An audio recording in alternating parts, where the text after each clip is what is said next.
Okay, so I'm going to start by talking about some of the assignments that we did throughout this class.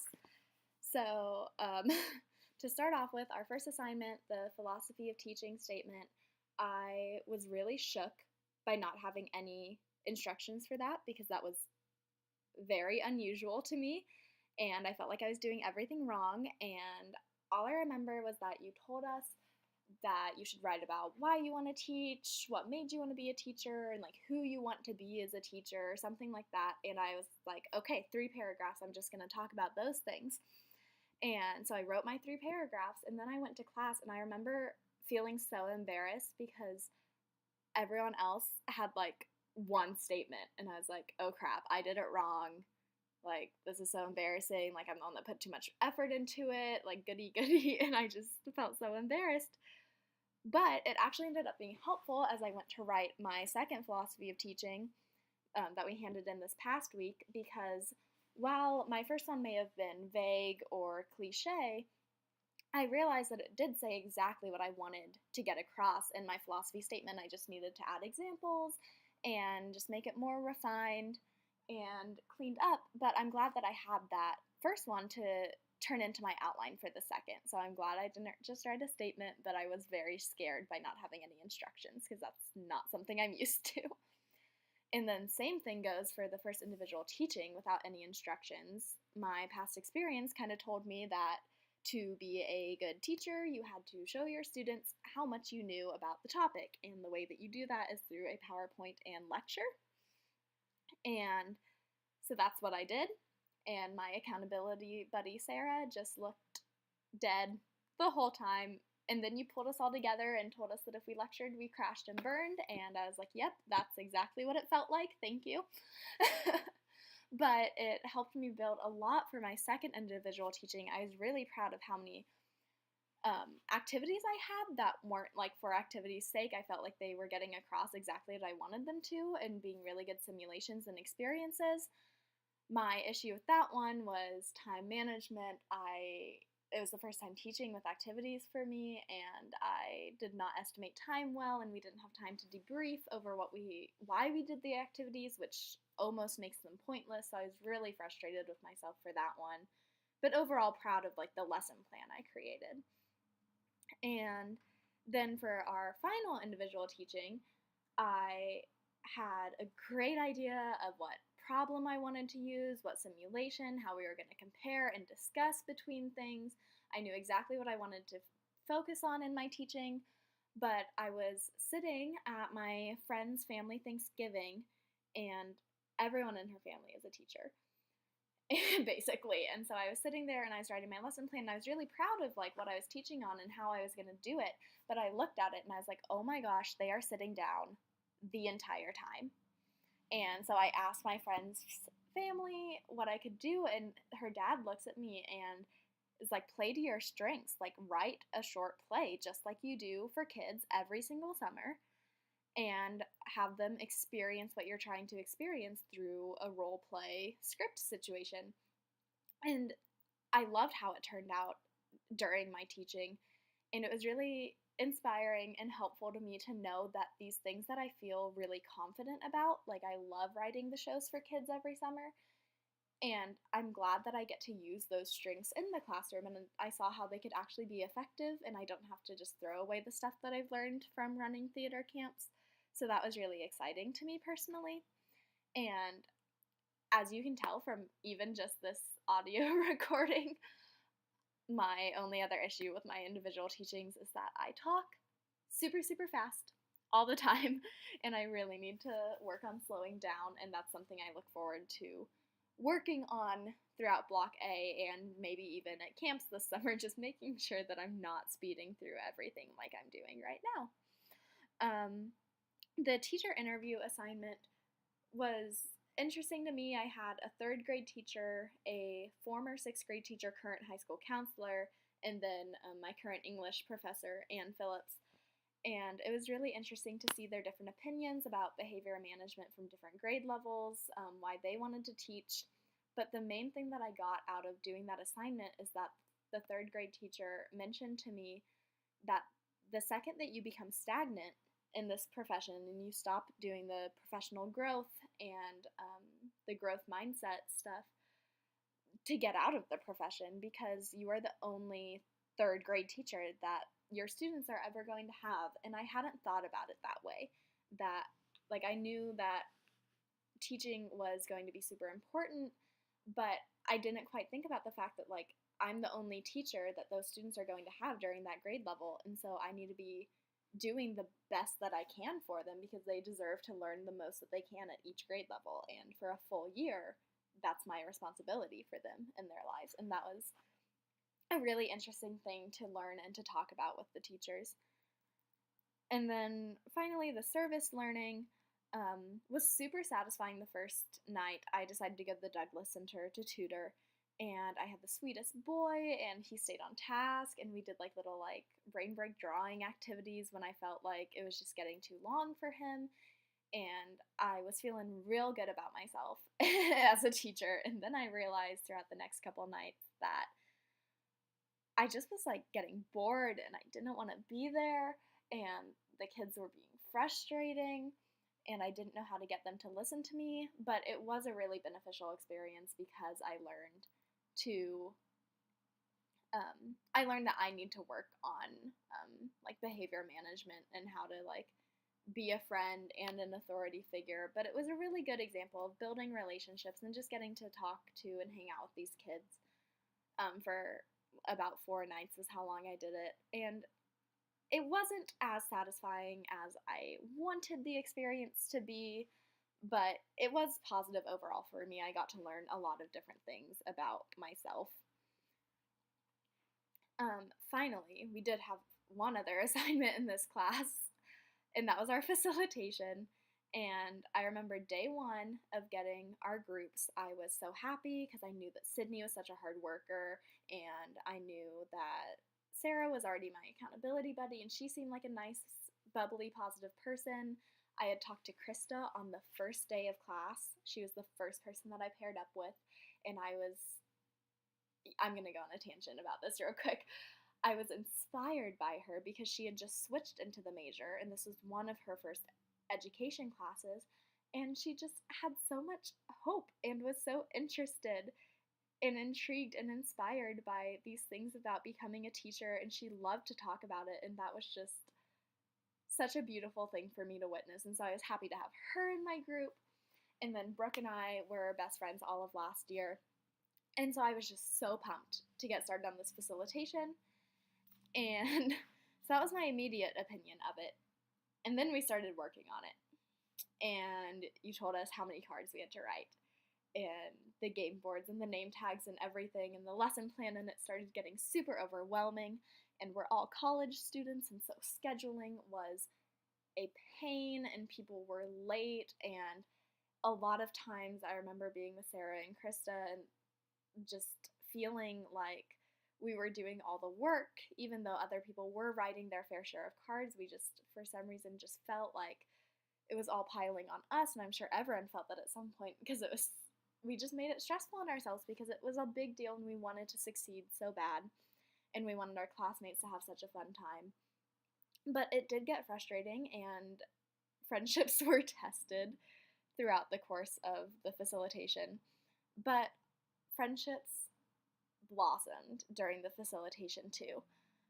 I ended up hanging out with Krista and Sarah a lot to work on our project because it just so happened that we were the three that our schedules worked to actually physically meet up a lot of the times. And then we worked with the other people in our groups at different times and just individually. But me and Sarah and Krista just became so close. I ended up hanging out with them every day for weeks. Sarah currently gives me a ride to like every class, and we're together all the time. And I remember one of the biggest days for me and Sarah and Krista was we signed up to do like the spooktacular at the zoo, and we all like put on our cat makeup and we went and bought costumes together. And then so we had that night, and then like for actually on Halloween we had like a taco soup night, and we really started forming strong friendships. And now the three of us talk about everything under the sun together, and we trust each other so much, and I'm just so happy that I have these friendships now. And Krista and I are probably going to live together next year, and I don't know how you do this matchmaking thing, but wow. And I could go on forever about Sarah and Krista and the positive experiences I've gotten from having them in my facilitation group. But I'll mention one more thing, and it's that Krista had her baptism last week, and we got to go support her, and Sarah and I hung out before, and we painted a canvas, and we bought a mug and wrote sweet letters, and just seeing how happy Krista was that we were there and were supporting her at it, it just made our friendship even stronger. And now tonight I have a show that I'm performing at the Purple Mask, and they're both coming to see me, and it just feels really good to know that we're gonna be able to support each other. And I cannot picture what the semester would have been like if they would not have been put in my facilitation group and I didn't get to know them. So back to the facilitation. Watching the video with you was definitely an experience. I remember us showing up with our Christmas cookies because we are emotional eaters, and we were really nervous about like getting ripped apart during watching this video and everything. And it was weird to watch the video and to see like the weird things I do with my hands and just different things about that. But I think that the weirdest thing about doing this like viewing with you was how awkward it was when you told us to decide on our grade, because we all liked each other. No one wanted to be the first person to talk. We had all kind of talked about it before the meeting, because someone had told us that you're gonna ask us what we thought we deserved. And before the meeting, we were all like, yeah, we deserve an A. We killed it. We worked so hard. It was so much fun. And then we watched the video, and things were pointed out that we did wrong, and just how awkward we all were, and like we were standing in the middle of the circle during discussions, and just a bunch of little things. And so no one wanted to actually be the first to talk to decide our grade. And then I remember Sydney raised her hand and was like, we deserve a 70 to 75. And like in my head, I just freaked out. I was like, I don't know where you've been, but I've been working so hard on this. Like, I just could not believe that she said that, because we were all so proud of what we had done before we walked into the room. So I think watching the video like really got down on us. But because I just wanted to like fight for us and be like, no, we worked so hard. We did the best that we could. And I'm glad that was where we ended up with our decision of like 90 to 95. But it was interesting to see how positive we were, like nervous, but positive going into the video watching, and then just how much just little things made us feel like we did a bad job on something that we should have been really proud of, because it was a lot of fun to make, and it was fun to watch our classmates all interact. And I'm really happy that I got the facilitation group I did, people-wise and topic-wise, because I wouldn't have wanted to work on anyone else's facilitation as much as I liked working on the tracking one. So I'll take a little bit to talk about some other people's facilitations and how that was like. I remember the first day when we were like, okay, facilitation 1 is going to go. I'm so interested to see what they're going to teach about. And we were standing in the hallway, and Michael comes out, okay, hands against the wall, give me your book bag, put on this trash bag because you're trash. And it like freaked me out, and I was like, oh my gosh, what is going on? And that was scary. And I just remember having so much fun in that facilitation and just thinking like, oh my gosh, is this what they're all going to be like? Like, you can teach like this and it can be engaging, and I actually learned stuff while I was there, and that was crazy. So the first one was definitely like a game changer. Another favorite was the ag group, because that selfie challenge was just such a good relationship builder for the students. So like their content was great about like taking away different senses, and it was a great simulation to show it, but also just they modeled a great way to get your students to build relationships with each other by taking selfies. And I think that's a great thing that we could put in the classroom, because kids love to take selfies, and we want our students to build relationships with each other. And so that was really interesting.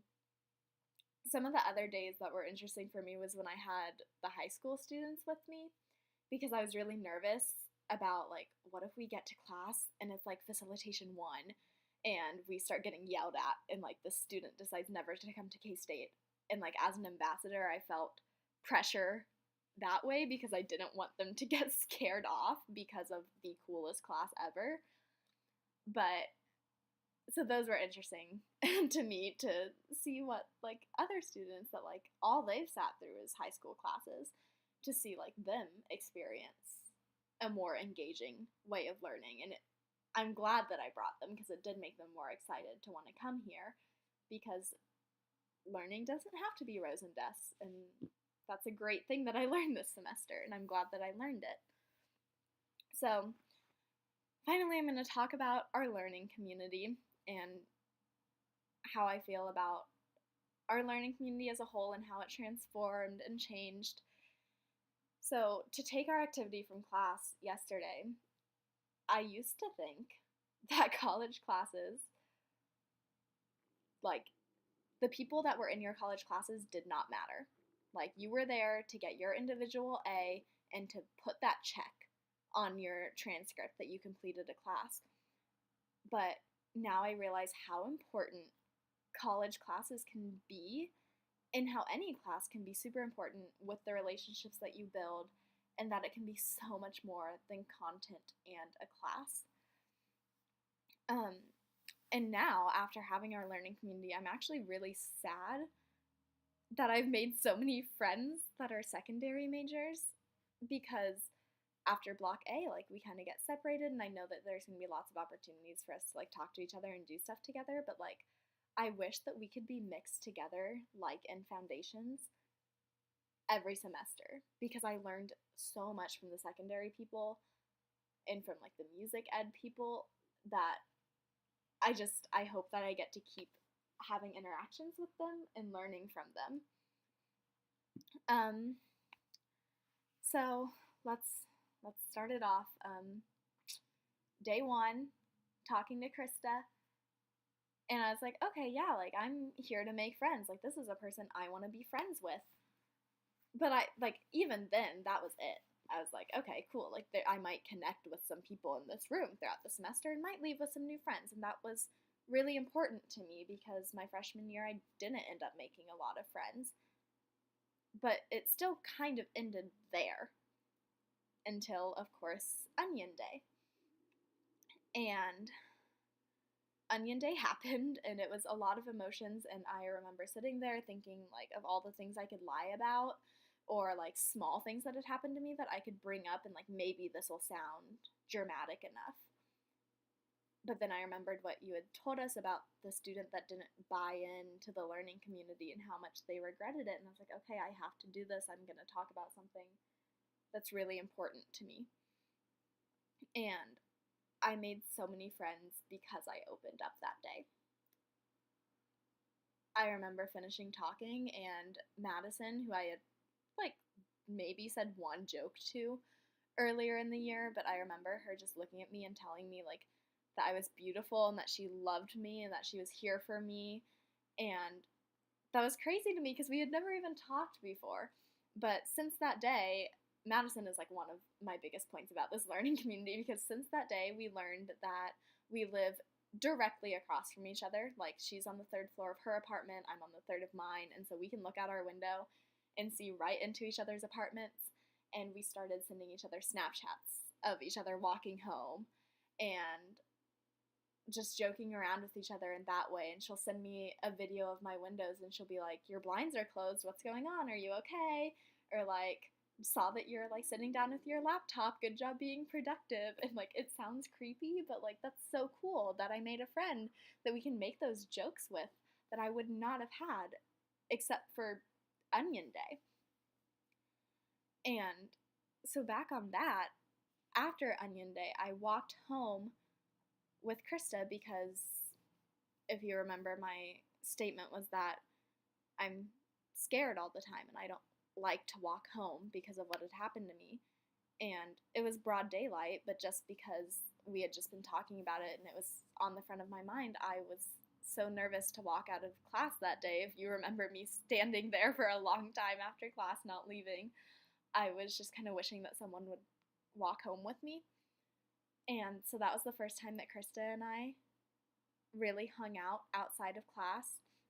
We ended up signing up for a symposium that day and signing up for all the same classes to take, and that was a big bonding experience for me and Krista. We talked about how we felt about some of the things that people had said and how we felt about the things that we had said, and that was really important for me and just the friend that I have in her now, and that we started with that foundation of being able to talk to each other about deep things. Because I think that, like, the weird thing about being friends with Sarah and Krista is that our friendship is so much deeper than a normal friendship that's only lasted for 2 months. And so I kind of, like, didn't really know how that had happened, but it's because of Onion Day and that we started off with deep conversations, and so it wasn't a thing we had to work up to. It was just a thing that was a part of our friendship. And so now I know that I can talk to them about anything, which is really important to me to have that. But there is one other person in our learning community that I just feel the need to talk to, or talk about in this recording, and that is Tanner. Probably the one person in that class that I was the least likely to interact with. And, like, I'm not sure why that is. Maybe that he's secondary, just because we have completely different interests. But I probably would not have talked to him, except for maybe if we ended up, like, being partners during a day of class. But I loved seeing him grow throughout the semester, and seeing him come out of his shell and how much more he was raising his hand and answering questions at the end of the semester. And I know that I talked a lot throughout the semester, and sometimes I felt really bad and I didn't want to feel like I was taking over the conversation, but I realized that in, like, the second half, I've talked so much less and I've heard Tanner talk so much more. And I'm glad that I've been able to, like, make that trade-off and hear what people have to say, because I have loved hearing, like, Tanner's opinion on things, but also just how supportive we've all became of everyone, and how much, like, if we see Tanner walking across campus, we'll, like, yell at him and scream, and, like, Tanner and I live in the same direction, so we walked home a couple times after class together, and I just didn't know how easy, I guess, it was to build relationships with people that I never would have talked to before. Like, you just have to give them the time of day and realize that you connect on some level and that you can build off of that and make stronger relationships. And without this class, I guess I just wouldn't have that same thought process.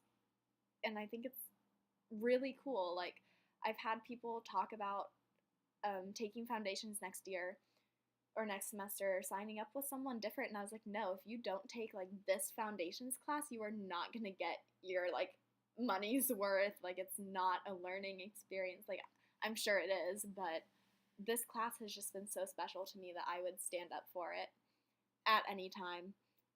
And I'm just really glad about all the friends that I've made and the realizations that I've made about what teaching looks like, that I don't have to be perfect and bubbly, and that I can be myself. And it's given me a sense of security in the profession that I've chosen. And after the semester, I know that being a teacher is what I want to be, which I already knew, but that's solidified. But now I know what that can look like for me. Like, not only am I going to walk into school every day and have my own classroom, but that I kind of know what I want my classroom to look like and what I want learning to look like within my classroom. And just thank you for opening yourself up to us and letting us open up to each other. And that's my reflection about this class, like my favorite class I've taken at college so far. So